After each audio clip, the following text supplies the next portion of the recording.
and Leanne Braby. We really have competent people here, and you'll be satisfied for a long time when you shop here, and I'll see to it, because I'm here. I'm Bill Reichart, and I own the store.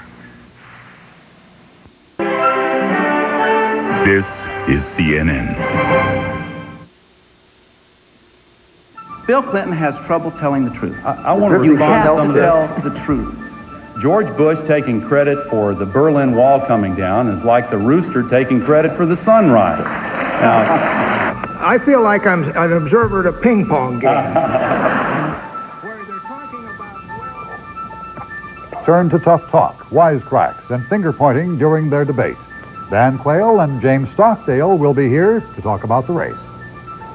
On October 14th, 1987, 18-month-old Jessica McClure fell into a dark well in her backyard, and the nation held its breath for 2 days. We'll take a second look at the girl. She's now a first grader. And in sports, Atlanta failed to knock out Pittsburgh, and now the National League playoffs are going the distance.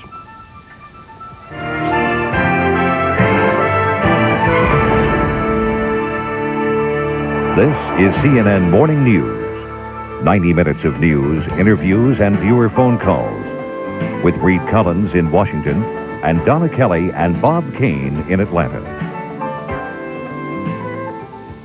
And we should say that we expect to be interviewing Mr. Stockdale, the Admiral, and Dan Quayle in just a few minutes. About, well, the topic of conversation that's about all the breakfast tables and the offices across the nation this morning. Last night's vice presidential debate. It was heated, argumentative in places, and ingredients of a good debate. CNN's Dan Blackburn now, and a look at the highlights.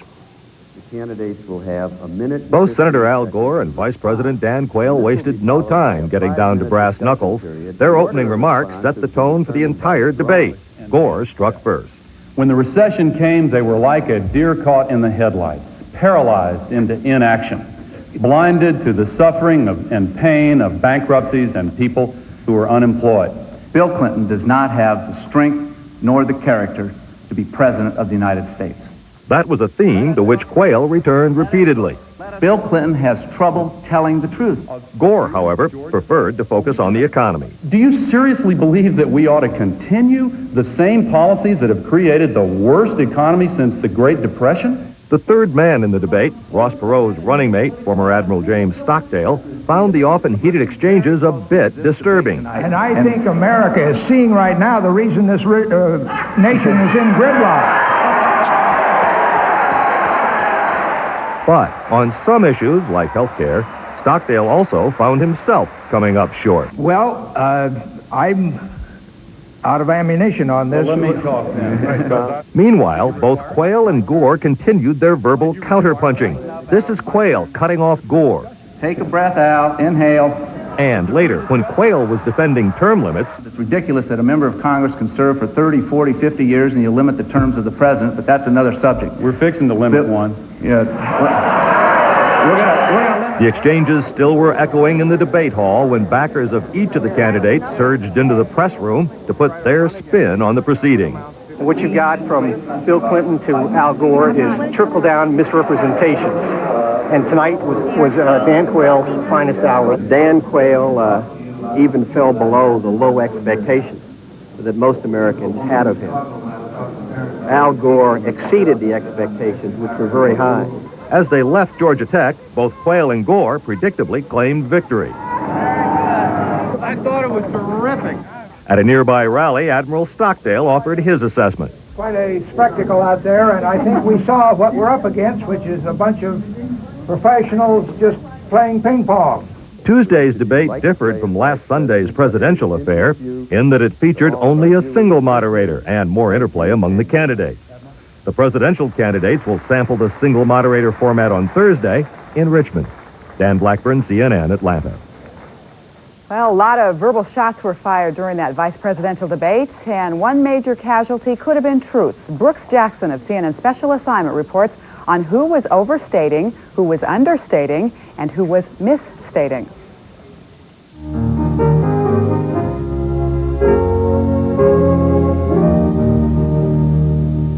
Who was telling the truth in the vice presidential debate?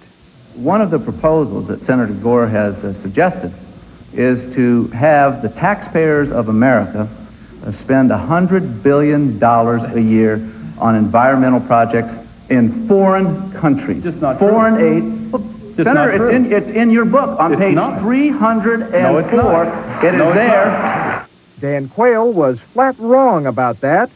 The $100 billion figure on page 304 of Gore's book refers to the cost in today's dollars of the post-war Marshall Plan, not what Quayle said. Gore also stumbled on the facts.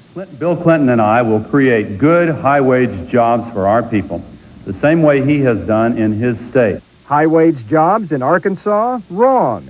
Arkansas wages are $2.38 below the national average.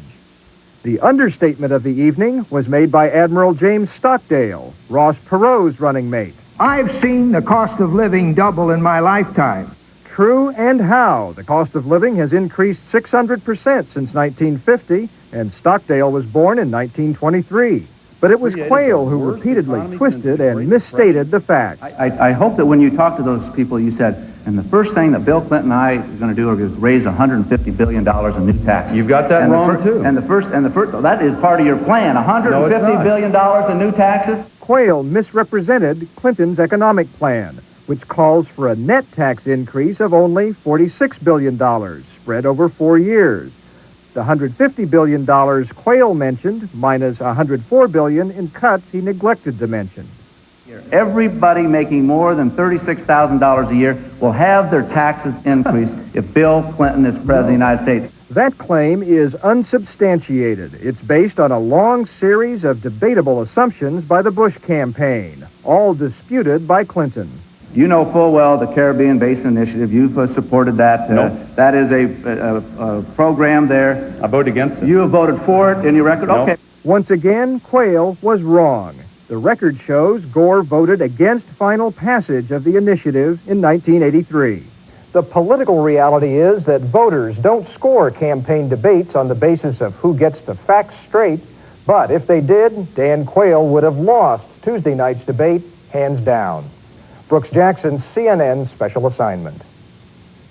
Look. We are back, and we are being joined now by retired Admiral James Stockdale, Ross Perot's running mate, the independent presidential, vice presidential candidate. And Mrs. Stockdale, good morning to you both. Good morning. Good to have you with us. Thank you. News. Happy to be here.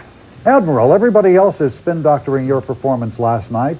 Why not give you a chance to do it? How do you feel the debate went? Well, I felt that I did all right. I mean, I didn't have as much to say as the rest of them. For one thing, they fought over airtime the whole time, and none of the subjects discussed had to do with thoughtfulness. I mean, they just have a kind of a push-button dump that they give you on, you name the subject, they got a dump. And the dump is what? It's just their policy, your policy. Nobody... All right, well, did you not like the format? Well, the format was all right. Could the format have been better? Could it have been more No, productive? I don't want to complain about the format. All right. I'm just saying that I was first time in the pool, and I was with guys that are not my kind of guys, and they talk in ways that I don't talk. And I'm more given to thoughtfulness, and they're more given to publicity. Have you heard from Ross Perot since? Sure, I had a call as soon as I got in. He said I did fine. Yeah? Is he happy? Yeah. Do you feel you strengthened the ticket? Beg your pardon? Do you feel you strengthened the ticket? I think we're a good combination. Are you on the ticket to stay till the end? Oh, yes. Right up Right. till Election Day? Yeah. Right. If you were to become the nation's next vice president, what would be your area of special interest or expertise? What would you want to concentrate on? Well, it would be where Ross focused me. Of course, I have all the military background you could have, and I'm a good leader, and but I don't. Again, I don't have the list. I'm supposed to say healthcare. All right. Okay, and that's I think granted at this point. If you were to win once again, you would be, as they say, a heartbeat away from the presidency. Yes. Do you feel prepared to assume that job? I would consider it an honor, and I would not have any hesitation. I've been on the spot in leadership, and what I've done is the best training to be the President of the United States. That's to lead a colony through hardship, and I did that in Vietnam. Mrs. Stockdale, how did you feel during the debate last night? I felt that I'd be glad when it was over. I think it's a grueling, gruesome experience. Memorization of all that stuff doesn't have anything to do with being either president or vice president. They never have to stand up and recite from memory. Yeah, no, it has to do with winning points in debates. Yes, right. I think it's good for the American people to be able to know the candidates. I think that's wonderful. But I would change things somewhat. I think, as Mr. Bruno said this morning, it would be better if they were seated at a table. I think it's too wooden, and I would change it. Very stylistic. It's an art form. Yes. What I saw last night was an art form I'd never been near before. All right. And it has nothing to do with substance. Let me ask you this. Ross Perot criticizes both candidates, did during his debate Sunday night, the presidential debate, yet he seemed to lean more toward the Clinton camp. Is that true of you? I don't have a plague on both their houses. That's my stance. That's what we got from you last night. Yeah. You said Ross Perot had given you pretty much free rein to go out and He has. He's a good friend. He trusts me. He trusts my judgment, and I do best when I work for people like that. But then this is an area where you actually disagree. He does seem to lean more towards Clinton. I don't know. I've never discussed that with him. I don't think Ross Perot or Jim Stockdale lean. I think they stand straight and tall for representation of the American people, the real people. I don't think they lean. We're not working any deals. We're not playing games. We're in this to win. Let me rephrase the question, or put it in a different way then. To which of the two men that you debated last night do you feel more kinship? Do you feel a little closer? I have no... first time I ever met either one of them. And I felt like they were pretty ordinary guys. I don't think they could have done my job where I've been. They wouldn't have never substituted for me in the prison camp. There are not many Americans who would claim they could have. Okay. As you said, a plague on both their houses. We will resume our discussion with Admiral James Stockdale, retired, and Mrs. Stockdale. We'd like to invite those of our viewers who'd like to join us with your telephone calls right after we take a brief break. How can you talk about family values, Dan, and twice veto the Family Medical Leave Act? Vice President? Pass our Family Leave Act, and because it goes to small businesses where the major problem is your proposal excluded small business. That's the problem. Now let me talk about health care. Did you require it? Did you require it? My turn. Did you require family? Lighten up, Al. My turn. It's a free discussion. Take a breath, Al. Inhale. The eyes of America, all beautiful to us, which is why Pearl Vision is now offering 50% off on a great selection of designer frames. Bill Blass, Liz Claiborne, Gant, Cheryl Teague, Stetson, and more, all at 50% off. Just one more way we keep America seen beautifully. Come by during 50% off designer days at America's #1 eye care specialist. No one cares for your eyes more than Pearl.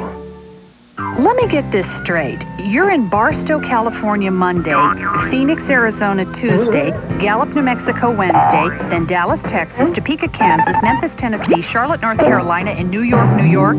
Then you're headed right back where you started from? Whoa. Who in the world has 3,300 locations and can help you find a comfy, affordable place to stay wherever you're headed with just one phone call? Call Best Western at 1-800-528-1234. From the director of Rocky and the Karate Kid comes a visually stunning epic that's supremely entertaining. Stephen Dorff, John Gielgud, and Morgan Freeman deliver a knockout punch in The Power of One. Look for it on videocassette. Are annual credit card fees sending you through the roof? Carry the card that charges no annual fee and stay on firm financial ground. It pays to discover. The show that was unseen for almost 30 years is uncovered for just one night. A world premiere event. In tropical sea is a tropic port. Vacation fun is the favorite sport. What happened now will bring you a smile. The adventures of Gilligan's Island. The never-before-seen lost pilot of Gilligan's Island, followed by rescue from Gilligan's Island. Friday night on TBS. We are talking with independent vice presidential candidate James Stockdale, Ross Perot's